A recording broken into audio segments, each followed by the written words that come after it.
बिहार के पुलिस महानिदेशक श्री एस.के. सिंघल जी,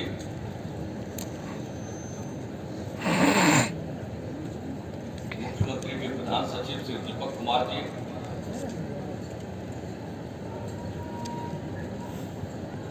बिहार सरकार के कौन थी जवान जनाब आमिर हुसैन सुहानी साहब,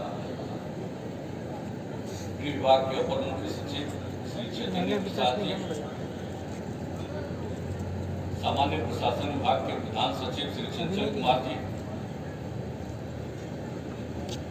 पुलिस महानिदेशक प्रशिक्षण सह अध्यक्ष सह प्रबंध निदेशक बिहार पुलिस भवन निर्माण निगम श्री आलोक राज जी, महानिदेशक बिहार विशेष सशस्त्र पुलिस श्री आर.एस. भट्टी जी, मनीष से निदेशक बिहार चश्मा लगा राजगीर श्री भृगु श्रीनिवासन जी, नहीं चल गए यहाँ से वो अभी जबरदस्ती में उड़ीसा कैडर क्या किन्ने श्री संजय अग्रवाल जी, हाँ राजगीर के माननीय विधायक श्री कौशल किशोर जी, बिहार पुलिस अवर सेवा आयोग के अध्यक्ष श्री सुनील कुमार जी, सूचना एवं जनसंपर्क विभाग के अनुपम कुमार जी, मुख्यमंत्री के ओएसडी श्री गोपाल सिंह जी, इस कार्यक्रम में उपस्थित सभी अपर पुलिस महानिदेशकगण, पुलिस महानिरीक्षकगण, उप महानिरीक्षकगण, पुलिस अधीक्षकगण, इस परेड समारोह में प्रशिक्षु पुलिस अवर निरीक्षकगण इस कार्यक्रम में शामिल हुए, आपका दोस्त प्रशिक्षु पुलिस अवर निरीक्षक के सभी परिजनगण, इस कार्यक्रम में उपस्थित विशिष्ट अतिथिगण, प्रिंट एवं इलेक्ट्रॉनिक मीडिया के सभी यहाँ पत्रकार मित्रों, छायाकार बंधुओं और इस कार्यक्रम में उपस्थित बहनों एवं भाइयों, मैं सबसे पहले जो पुलिस अवर निरीक्षक जिनकी ट्रेनिंग हुई है, मैं सबसे पहले उन सब लोगों को बधाई देता हूं और आज इतने बड़े पैमाने पर ये कार्यक्रम हो रहा है और इसके बारे में सारी जानकारी अभी पुलिस अधिकारियों ने दी है और किस प्रकार से यहाँ पर ये पुलिस एकेडमी का निर्माण किया गया बिहार में। बिहार और झारखंड जब अलग हो गया तो उसके बाद यहाँ पर कोई ट्रेनिंग का इंस्टीट्यूट नहीं था बचा हुआ बिहार और काफी कठिनाई थी। इसी को देखते हुए जब हम लोगों को बिहार के लोगों ने काम करने का मौका दिया तो हम लोगों ने यहीं पर पुलिस एकेडमी का निर्माण हो ये निर्णय लिया और कितने बड़े पैमाने पर इसका निर्माण किया गया, इसमें काफी समय लगा। कई बार जब सिर्फ इसका निर्माण कार्य शुरू हुआ तो सिर्फ उसका शिलान्यास करने हम नहीं आए, उसके बाद कई बार हम देखने आए, बीच में काम ठीक से लोग नहीं कर रहे थे तो कई बार आकर के इसका निरीक्षण किया, देखा और हमको गत्वा इसका काम शुरू हुआ और हमने कहा कि भाई ये लोगों के प्रशिक्षण के लिए कार्यक्रम है तो इस काम को होना चाहिए। और पहले इन लोगों ने जो तय किया था पुलिस एकेडमी में तो उसके बाद में हमने कहा कि भाई पुलिस का भी प्रशिक्षण यहाँ होना चाहिए और वो भी अब तय हो चुका है। अब उसमें 2000 महिलाओं की और 2000 पुरुषों की जो पुलिसकर्मी होंगे उन सब लोगों का भी यहाँ पर प्रशिक्षण का कार्यक्रम इस अकेडमी में किया जाने वाला है। उसकी शुरुआत हो गई है और जो निर्माण कार्य पहले किया गया उसका विस्तार भी किया जा रहा है और इसको आकर के अनेकों बार और जो हमने सलाह किया था कि यहाँ पर इस तरह से होना चाहिए, और जो अब निर्माण का कार्य हुआ है, अब यहाँ पर काम शुरू हुआ, और जो इस एकेडमी में निरीक्षण का जो काम शुरू हुआ प्रशिक्षण का, तो आज जो आए हैं तो ये देखा है कि आज कितने बड़े पैमाने पर इसका प्रशिक्षण का काम पूरा किया गया है। ये देख करके सुन करके बहुत खुशी हुई कि साहब दीक्षांत समारोह में 1582 पुलिस अवर निरीक्षक 11 माह के प्रशिक्षण के उपरांत अपने कर्तव्य पथ पर अग्रसर होने के लिए तैयार है। और इसमें खुशी की बात है कि इसमें कुल 596 महिला पदाधिकारी। अब ये मामूली बात नहीं है कि हम लोगों को जब से काम करने का मौका मिला है तब से हमने महिलाओं के विकास के लिए शुरू किया। जो सबसे पहले काम मिला तो जो पंचायती राज संस्थाओं में जो हम लोगों ने तय किया कि 50% महिलाओं के लिए आरक्षण होगा।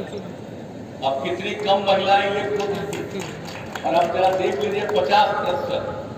वहां से इस काम को शुरू किया, और वहां से शुरू करने के बाद महिलाओं के विकास के लिए, लड़कियों के विकास के लिए जो काम किया गया, उनके पढ़ने के लिए, और जगह जगह पुलिस में भी तो पहले किया 35% का आरक्षण, और उसके बाद पूरे सरकारी सेवाओं में 35% का आरक्षण किया। ये जो पुलिस का आरक्षण था ये 15 के पहले किया, 13 में इसकी घोषणा की, और बाकी जितने हमारे सरकारी कर्मी हैं उसमें 35% का आरक्षण हम लोगों ने 15 के बाद इसको 15 में घोषित किया और इसको लागू किया गया। तो महिलाओं के विकास के लिए जो काम हुआ, और पुलिस बल में जितनी महिलाएं अब आई हैं, जरा आप कल्पना कर लीजिए, कहीं भी जाइए तो वहां पर पुलिस बल में कितनी महिलाएं दिखती हैं और कितनी खुशी होती है देख करके।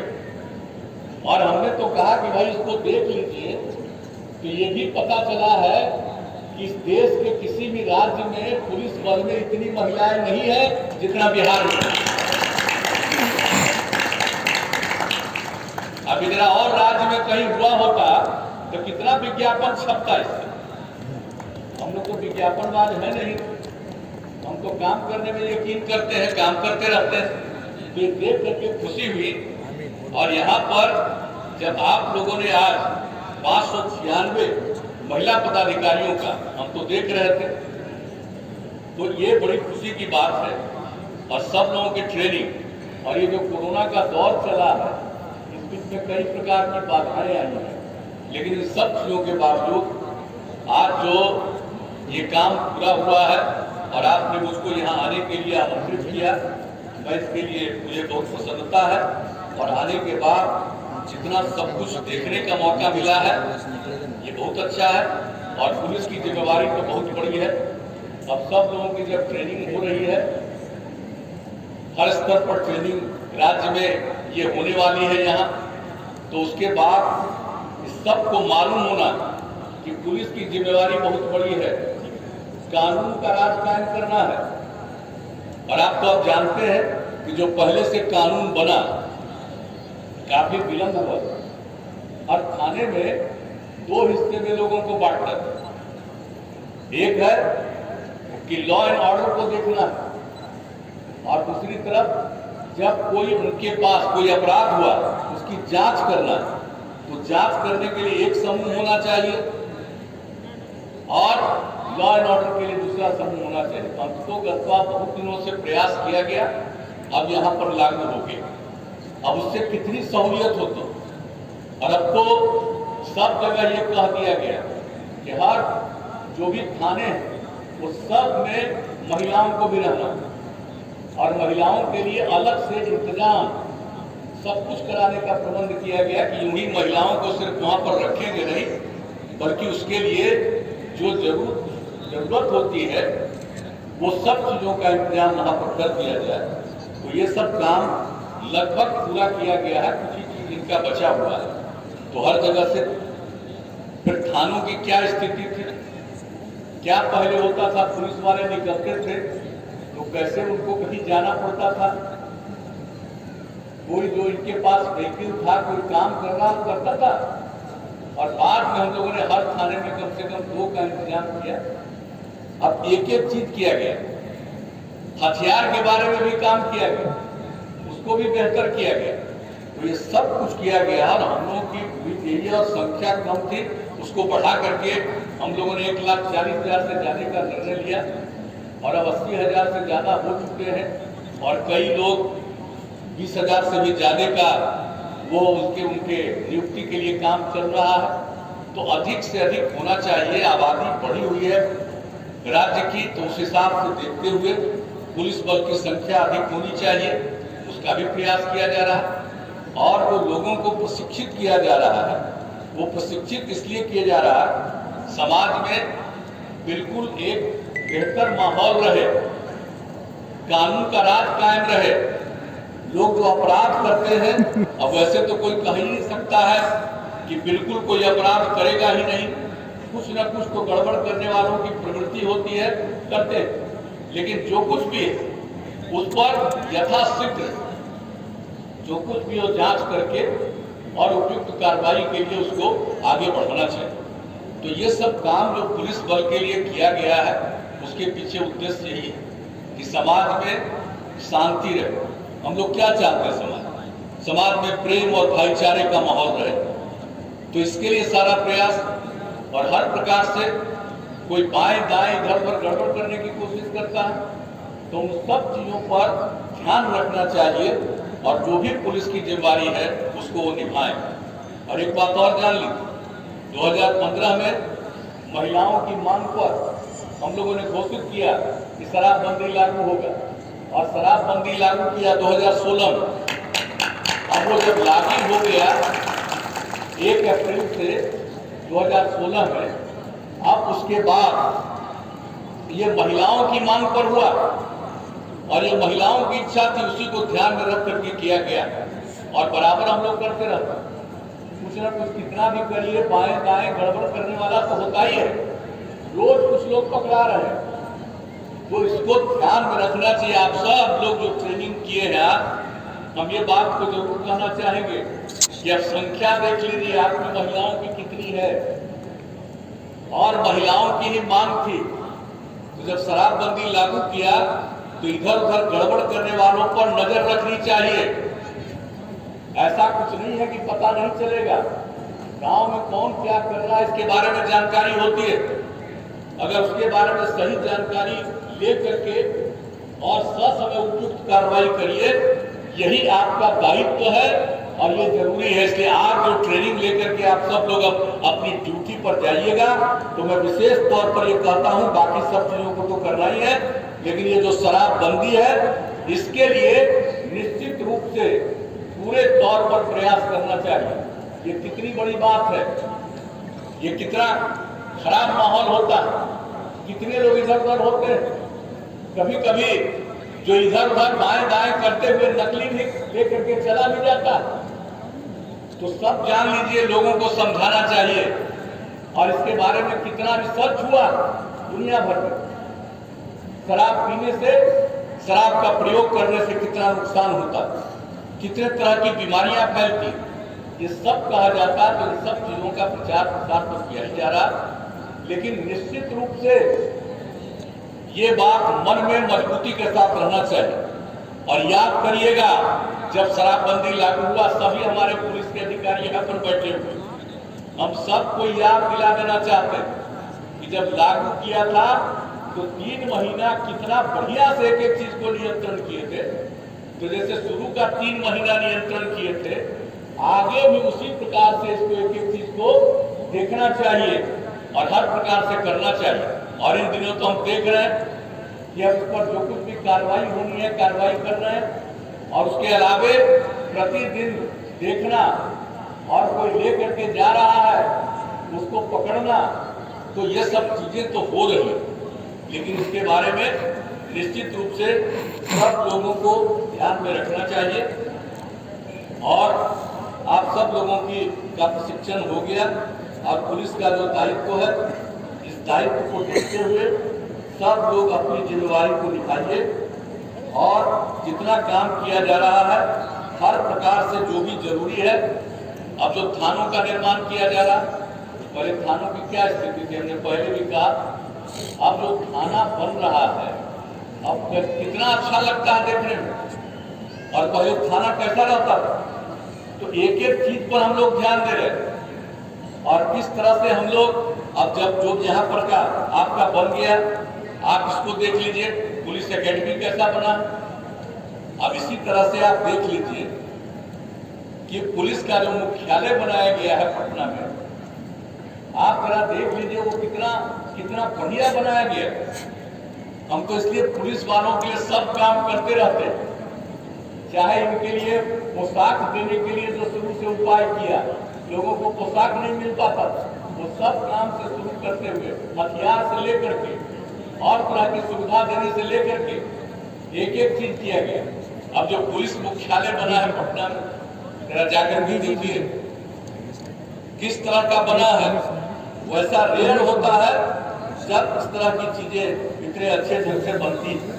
अब आप सोच लीजिए कैसा बना है कि अगर भूकंप आएगा तो 9 रिक्टर स्केल तक का अगर भूकंप आएगा, जिसके बारे में कल्पना नहीं की जाती, कितना बड़ा भूकंप आएगा 9 रिक्टर स्केल का, अगर वो भी आएगा तो वो जो आपका पुलिस मुख्यालय है सरदार पटेल भवन, वो बिल्कुल सुरक्षित रहेगा।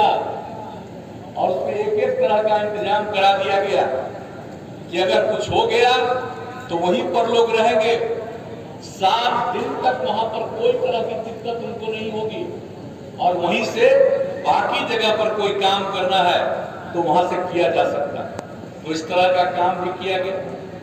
तो कौन सा काम भाई पुलिस के लिए जो करना है सरकार की तरफ से किया जाता है, जो भी आप लोगों की जरूरत है उस जरूरत को हम पूरा करवाते हैं, तत्काल एक एक चीज को देखते हैं, और किसी भी प्रकार का आप जान लीजिए अच्छी तरह हम आज तक कभी इंटरफेरेंस नहीं करते, न हमने किसी को फंसाने की कोशिश की है, न किसी को बचाने की कोशिश की है।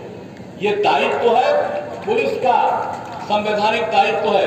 हम इतना ही कहते हैं कि जो सही काम है वो काम करिए, जहां कहीं भी कोई क्राइम हुआ है उस पर उपयुक्त कार्रवाई करिए, ये हम बराबर कहते रहते हैं। और जब भी समीक्षा होती है इसके बारे में हम पूछते हैं, तो हम लोगों को उम्मीद क्या। और अब तो और एक बात हम कहेंगे कि भाई सब चीज को खूब अच्छे ढंग से करिए, लोगों का बहुत भरोसा बढ़ेगा। और जितना विकास का काम किया गया है और जिस तरह से, जैसा मैंने पहले कहा, महिलाओं को आगे बढ़ाया गया है, आज समाज की स्थिति कितनी बेहतर हुई। कहीं भी आप जाते हैं महिलाओं की जो भूमिका है, उनकी जो भागीदारी है, अब वो कितनी उचित हो रही है और कितना अच्छा हो रहा है, और उसके चलते जो गरीब और सामान्य परिवार है उसकी कितनी स्थिति बेहतर हो रही है। तो एक एक काम हम लोगों ने किया है हर प्रकार से। तो अब यही आग्रह करेंगे कि लोगों को सचेत रखिए और सतर्क रखिए, और लगातार निश्चित रूप से हर चीज पर नजर रखिए। और एक बार तो ट्रेनिंग होती है, लेकिन लोगों के बीच में, पुलिस बल के बीच में हमारे बैठे हुए हैं पुलिस महानिदेशक महोदय और गृह विभाग के अपर मुख्य सचिव भी यहाँ पर बैठे हुए हैं। और पहले जो अपर मुख्य सचिव रहे गृह विभाग के, वो भी यहाँ पर आए हुए हैं, और उन्हीं की जिम्मेवारी अभी तक है। ये जहां तक जिस पद पर भी जाएंगे, लेकिन उनको देखना है ये जो बन रहा है कैंपस, इसकी जिम्मेवारी सीधे सुहानी साहब की है, उन्हीं को देखना है आ करके हमेशा। तो हम तो आप लोगों से यही कहेंगे कि सब चीज को करिए। और एक चीज हम कहेंगे कि जो कोरोना का दौर आया, अब उससे बिहार में तो हर प्रकार से उसके लिए उपाय किया गया है, बड़े पैमाने पर टीकाकरण भी हो रहा है और लोगों की जांच भी की जाती है। ये सब हम लोग कर रहे हैं। अब संख्या प्रभावित लोगों की बहुत कम हो गई। पहला फेज गया, दूसरा फेज अब बहुत नीचे चला गया है। अब एक लेकिन देश भर में दुनिया भर में खतरा है तीसरे फेज के बारे में। तो भाई हम तो सबसे यही कहेंगे कि सतर्क रहिए। यहाँ पर सब लोग एक दूसरे के अगल बगल में बैठे हुए, मास्क भी बहुत कम देख रहे हैं।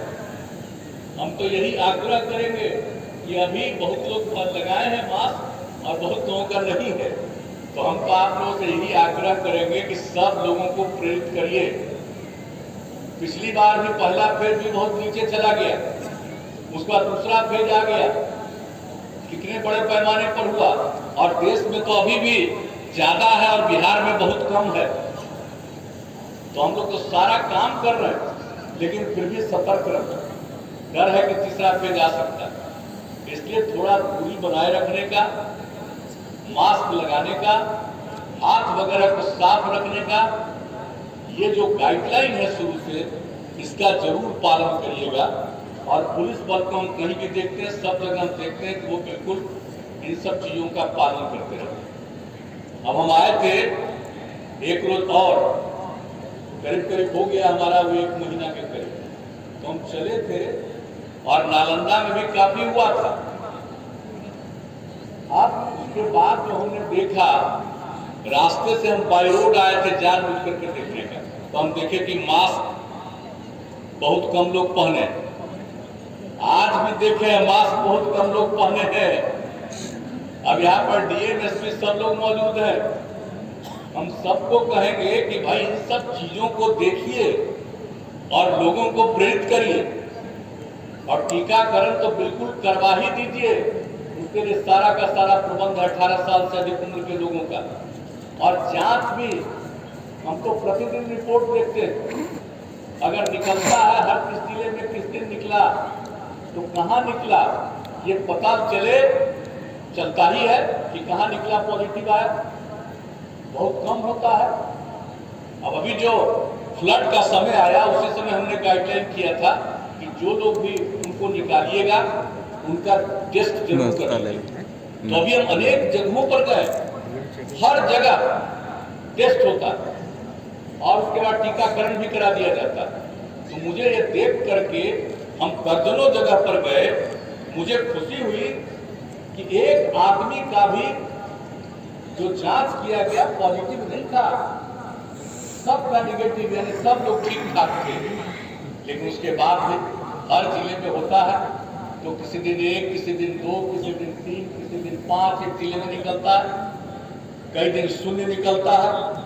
तो सारे डीएम को और एसपी को ये जिम्मेदारी दी गई है, और कल से 25 तारीख के बाद से, आज से सब चीजों को खोल दिया गया, सब तरह की सुविधा दी गई, लेकिन साथ साथ यही गाइडलाइन जारी किया गया कि इसको देखिए। और सब जिले में जिलाधिकारियों को, डीएम को अधिकार दिया गया है कि एक एक चीज को देखिए। अगर कहीं भी तुरंत कुछ दिखाई पड़ जाए तो तत्काल उस इलाके के सुरक्षा के लिए सारा प्रबंध कर दीजिए, उसकी घेराबंदी के लिए, और लोगों को समझा दीजिए। तो ये काम करना चाहिए, और हम सब लोगों से यही कहेंगे। ये मेरा व्यक्तिगत आग्रह। आज का तो बहुत दिनों के बाद, ये तो चुनाव वगैरह हुआ था तो उस समय बहुत लोगों को देखने का मौका मिलता था मीटिंग, लेकिन आज तो बहुत दिनों के बाद आप लोगों को, बहुत लोगों को एक साथ यहाँ देखने का मौका मिला है। तो हम सब लोगों से यही आग्रह करेंगे कि सचेत रहिएगा। तीसरा राउंड आने का खतरा है, नहीं आवे इससे खुशी की तो कोई बात ही नहीं होगी, लेकिन सतर्क रहिएगा, सचेत रहिएगा। और जो 3 चीजें कही जाती है, मास्क जरूर लगाइएगा, दूरी जरूर रखिएगा, और हाथ वगैरह को हमेशा साफ करके रखिएगा। तो ये सब काम किए रहिएगा, आपको फायदा देगा। और हम लोगों की तरफ से 18 साल से ऊपर के तमाम लोगों का बड़े पैमाने पर टीकाकरण किया जा रहा है। 2 राउंड टीकाकरण हो जाएगा, बहुत हद तक वो सेफ हो जाता है। तो ये सब हम लोगों को करना है, लेकिन निरंतर जो हमने कहा, जांच करना। तो आप समझ लीजिए, पहला फेज में जितना जांच होता था उसकी तुलना में अब ज्यादा जांच करा रहे हैं, और अब जब बहुत कम हो गया है तब भी जांच 1.5 लाख हमने तो कह दिया डिपार्टमेंट को कि प्रतिदिन 2 लाख से ज़्यादा जांच कराना, तो हर तरह से ये करना है। तो हम सब लोगों को आज आप लोगों की ट्रेनिंग हो गई, आप लोगों को भी इस बात पर ध्यान रखना है, क्योंकि आपकी जिम्मेवारी तत्काल आपकी पोस्टिंग होने वाली है। अलग अलग जगहों पर आप जाइएगा, एक एक चीज़ को ध्यान रखना है। और आप जो नई पीढ़ी के लोग हैं और जो महिलाएं हैं, ये सब इन चीज़ों पर ध्यान रखेंगी तो अपनी भी रक्षा करेंगी और दूसरों की भी रक्षा कर पाएंगे। इसलिए यही मेरा एक आप सब लोगों से अपील था। और यहाँ पर जो 4000 पुलिस बल की भी ट्रेनिंग होनी है, 2000 महिलाओं की, 2000 पुरुषों की। अब उसका काम अभी हमने बताया है पुलिस महानिदेशक महोदय ने कि अब बहुत जल्दी हम लोग एक पक्ष की शुरुआत करने वाले हैं और इसके बारे में सारा सब कुछ हो गया है, उसका भी काम करेंगे और आज लोग का कार्यक्रम खत्म होगा। लेकिन हम एक बार एक चक्कर हम लगा कर, क्योंकि जब तक हम चक्कर कहाँ कितना काम हो रहा है नहीं देखेंगे तो हमको संतोष नहीं होगा। आप इसको खत्म करिएगा कार्यक्रम, उसके बाद हमको चक्कर लगा करके लौट करके हम यहाँ से जाएंगे और दूसरे कार्यक्रम। तो आज आपने बहुत अच्छे ढंग से लोगों को ट्रेन किया है और जो सुन रहे थे, देख रहे थे, बहुत अच्छा लगा है। तो इसके लिए मैं आप सब लोगों को बधाई देता हूं और जो प्रशिक्षित हुए हैं उनको विशेष तौर पर मैं बधाई देता हूं। आप खूब आगे बढ़िए, खूब आगे बढ़िए, यही मेरी कामना है। और खुद को भी आगे बढ़ाइए, अपने परिवार को भी आगे बढ़ाइए और पूरे राज्य को भी आगे बढ़ाइए। यही आप सबसे अपील करते हुए मैं अपनी बात को समाप्त करता हूं। बहुत बहुत धन्यवाद।